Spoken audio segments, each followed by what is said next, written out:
Assalamualaikum warahmatullahi wabarakatuh. Alhamdulillahirrabbilalamin. Amma ba'du. Yang terhormat Ibu Dr. Farhana MPDI selaku dosen mata kuliah psikologi belajar, izinkan saya untuk memperkenalkan diri saya terlebih dahulu. Perkenalkan, nama saya Anita Pusparani dengan NPM 3121017, ingin menjelaskan tentang kesulitan belajar. Sebelum masuk ke dalam materi kesulitan belajar, saya ingin menjelaskan terlebih dahulu apa itu belajar. Belajar adalah suatu proses atau upaya yang dilakukan setiap individu untuk mendapatkan perubahan tingkah laku, baik dalam bentuk pengetahuan, keterampilan, sikap, dan nilai positif sebagai suatu pengalaman dari berbagai materi yang telah dipelajari. Dalam belajar, tidak selamanya berjalan dengan mulus, pasti ada saja kesulitan di dalamnya. Nah, sekarang saya akan menjelaskan tentang apa itu kesulitan belajar. Kesulitan belajar atau learning disability atau biasa disebut dengan istilah learning disorder adalah suatu kelainan yang membuat individu yang bersangkutan sulit untuk melakukan kegiatan belajar secara efektif. Kegiatan belajar yang kurang efektif akan berpengaruh terhadap informasi atau pengetahuan yang didapatkan oleh siswa tersebut. Kesulitan belajar itu berasal dari mana sih? Peserta didik yang mengalami kesulitan belajar berasal dari hambatan dalam penglihatan, pendengaran, atau motorik, sehingga hambatan-hambatan ini akan mempengaruhi kemampuannya untuk memahami materi pembelajaran selama proses belajar berlangsung.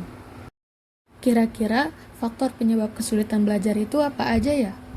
Penyebab kesulitan belajar itu dibagi menjadi dua macam, yakni faktor intern siswa atau muncul dari dalam diri siswa sendiri dan faktor ekstern siswa atau hal-hal yang muncul dari luar diri siswa. Sekarang, kita akan membahas faktor intern siswa atau faktor-faktor yang berasal dari dalam diri siswa. Faktor intern itu dibagi menjadi tiga hal. Yang pertama, rendahnya kapasitas intelektual atau inteligensi siswa. Yang kedua, bersifat afektif atau labilnya emosi dan sikap. Dan yang terakhir adalah psikomotorik yang terganggu, seperti terganggunya alat-alat indera penglihatan atau pendengaran.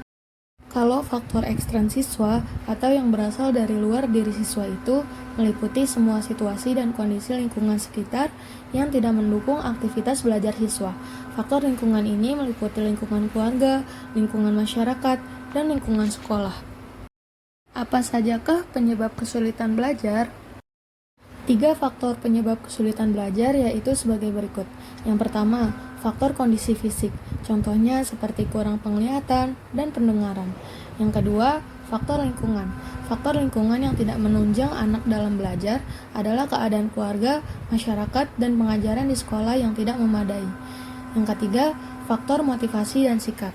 Kurang motivasi belajar dapat menyebabkan anak kurang percaya diri dan menimbulkan perasaan negatif terhadap sekolah. Cukup sekian presentasi yang saya bawakan, lebih dan kurangnya mohon dimaafkan. Wassalamualaikum warahmatullahi wabarakatuh.